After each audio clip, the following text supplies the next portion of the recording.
Hello! Good morning, blessed morning sa inyong lahat. Okay, so Manang Leads is back para sa isang video na naman. Sharing na naman tayo about kay Jesus. Okay, so nabanggit ko sa sa previous video ko na mahirap maging Kristiyano, 'di ba?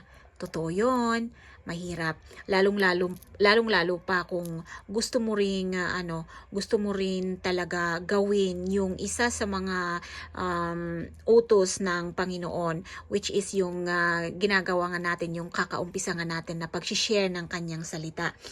Pero sabi ko nga, kahit pa mahirap, yan ang isang guilt ko, na kung ilang taon na akong nagsasabi na ako ay isang Kristiyano, pero ano nga naman ang nagawa ko bilang isang Kristiyano, 'di ba? Tithes? O sige, nagta-tithes tayo. Minsan kulang pa. O ano pa? Hindi tayo hindi tayo yung palaging nakakasama sa mga, alam mo yung mga tao na hindi pa nakakakilala sa Panginoon. Pero hindi naman ibig sabihin na nakikipag-away tayo, ganon. Pero ang isa sa mga utos talaga ng Panginoon is to share His words. Pero yun nga, dahil nga sa hindi pa tayo hindi ko alam kung anong itatawag ko sa sarili ko, bakit hindi ko nagawa noon pa. Bakit ngayon lang ako nakapag-decide talaga na gawin ito, tapos sa social media pa. Yun nga, kasi nga ang hirap-hirap talaga maging Kristiyano, 'di ba? Kung hindi ka pa fully equipped, yun. So bakit nga ba kasi ang hirap? 'Di ba nga sabi ko noong previous na takot kasi tayong mahusgahan. Takot tayong mahusgahan. Pero ang gusto kong pag-usapan natin ngayon, guys, gusto kong i-share na paano pa tayo madidistinguish sa mga unbelievers kung hindi tayo mag-e-excel or kung hindi tayo lalabas sa mga shell natin. 'Di ba? Yun ang na-realize ko lately kung bakit nandito ako ngayon sa YouTube, sa Facebook na nagsasabi ng ganito. Kasi naintindihan ko na hindi ko dapat iniisip ang sarili ko kapag nag-share ng salita ng Diyos. Dahil hindi naman tungkol sa akin yung intention ko or yung balak kong sabihin or i-share sa mga tao. Okay, so bakit ko sinasabi ito na hindi ko dapat iniisip ang sarili ko? Kasi ang pagiging Kristiyano ay hindi pagiging perpekto. Yun ang tumatak na sa isip ko na being Christian is not being a perfect man or tao, ganun. Kasi nga nasa ibabaw pa tayo ng lupa. Hindi po tayo yung mga santo na saint talaga. Hindi tayo si Jesus na perfect talaga. So, we are humans capable of doing wrong, capable of making mistakes. Pero ang pinagkaiba na natin sa mga unbelievers ay at least nare-realize natin yung mga mali natin. Yun ang importante eh. Kaya nga dito sa sa 2 Corinthians 6 chapter 6 verse 14, sabi niya dito, do not be unequally yoked with the unbelievers, for what partnership has righteousness with lawlessness, or what fellowship has light with darkness? Oh, yun. Kasi nga naman, anong ipinagkaiba na natin bilang isang Kristiyano sa mga hindi pa Kristiyano kung ginagawa rin natin yung mga ginagawa nila? 'Di ba? Kung ginagawa pa rin natin yung mga dati nating ginagawa nung hindi pa tayo Kristiyano, yun ang ibig sabihin nun. Pero hindi naman ibig sabihin na dapat ang Kristiyano perpekto. Hindi naman po. Mga tao din tayo, nagkakamali at yun nga, nakakagawa talaga ng mali. Pero ang importante doon, kapag ka na-realize naman natin na mali yung ginawa natin, wag na sana nating ulitin, ganon. Kasi nga, ultimo sa Facebook, lagi nating nababasa doon, or may mga post na nakapost doon na, repeated mistakes is not a mistakes. It's a decision, which is totoo yun. Kasi hindi na mali yun kung paulit-ulit mong ginagawa. Desisyon mo na yun, na, or hobby mo na yun. Hindi na yun na pagkakamali. Kasi nga naman ang pagkakamali, di ba doon tayo natututo? Na naisip nyo na ba guys, na kung hindi ka nagkakamali, hindi ka matututo. Kung hindi ka nadadapa, uulit-ulitin mo pa rin dadaanan yung lugar kung saan ka nadapa. 'Di ba? Eh syempre, kung may butas nga naman dyan, naglalakad ka, nagkamali ka kasi hindi ka nga nakatingin. Kasi ganyan ang buhay nating mga tao eh. We are not careful sa mga dinadaanan natin, ganun. Kaya ikumpara natin na naglalakad tayo. Tapos may butas pala dun. Oh, dinahulog tayo. Ngayon, nagkamali tayo doon. Kung na-realize mo na mali doon, dadaan ka pa rin ba doon? Hindi na. Yun yung sinasabi ko na, yun ang pagkakaiba. Pagka noong hindi pa tayo Kristiyano, hindi pa tayo believer, syempre, kahit ano na dyan, di ba?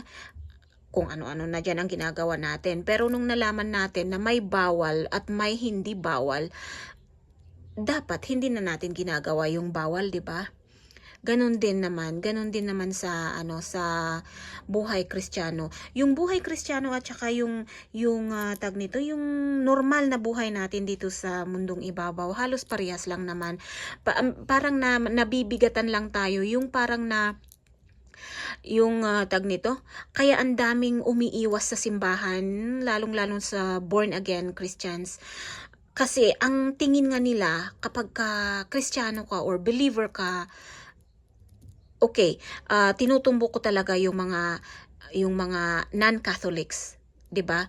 Ang tingin nila sa atin na mga Protestants yung parang naninira tayo ng relihiyon. Hindi po. Parang sinishare lang natin kung ano ba talaga ang pagkakaiba ng tag nito, ng naniniwala or natatakot may takot or may tiwala or may respeto sa Diyos doon sa mga wala. Pero hindi ko naman sinasabi na yung mga Katoliko walang tiwala, walang takot sa Diyos. Siyempre, kanya-kanya tayo ng way of serving the Lord. Kanya-kanya tayo. Ang importante dito, the bottom line here is, do we read the Bible? Kasi dito sa mundong ibabaw, 'di ba, dito sa lupa, may batas tao. Paano mo malalaman ang batas ng tao kung hindi mo naman inaaral or hindi mo naman binabasa or hindi mo naman napapakinggan? Walang nagtuturo ganon, 'di ba? Syempre, kapag hindi mo rin lang naman alam yung batas ng tao, batas ng gobyerno, ma-violate mo yun. May magagawa kang mali doon. At anong nangyayari, 'di ba? Halimbawa, example na diyan yung makapatay ng tao. Patawarin ako sa mga words ko. Halimbawa, nakapatay ng tao yung isang tao, hindi ba nabibilanggo yun? So, may punishment, 'di ba? And alam natin sa batas ng tao, mapaparusahan talaga yung magnanakaw or yung papatay ng tao, ganon. Batas lang ng tao yun how much more yung batas ng Diyos, 'di ba? Na kung violate natin or sinuway natin, sigurado may kaparusahan yun.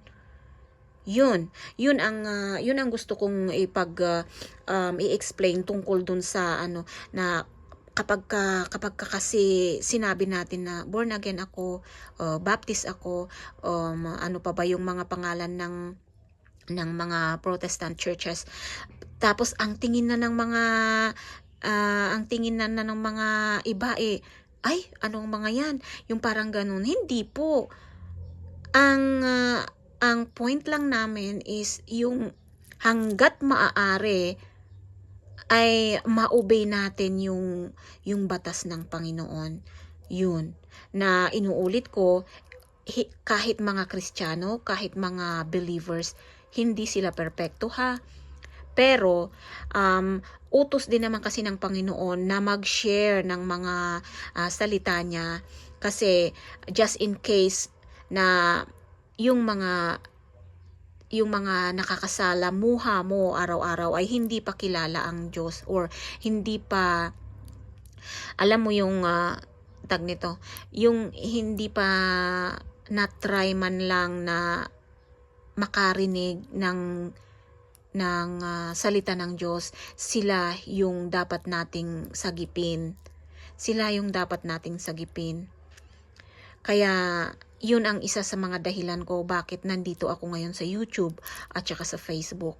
Hindi para sabihin sa inyo na, hindi para sabihin na, ay Kristiyano na ako, malinis na ako. Hindi po, walang ganun. Parang ano na lang kami. Ang mga Christian, instrumento na lang din yan para palaganap ng magandang balita tungkol sa Panginoon. So, yun guys, I hope na nakapag-share din naman ako kung ano ba talaga ang pagiging Kristiyano. Inuulit ko po, ang pagiging Kristiyano, hindi po siya pagiging perpekto. Dahil nandito pa tayo sa ibabaw ng lupa, mga tao pa tayo, we are capable of making mistakes. Pero capable din naman tayo para itama. Sa pamamagitan ng, ito nga, may basis tayo kung ano ang tama at mali. Yung mga salita ng Diyos. Yun. Ngayon, kung magkamali man tayo, ang importante, na-realize natin. Okay, so yun guys, I hope to see you again sa mga susunod pang mga videos. God bless.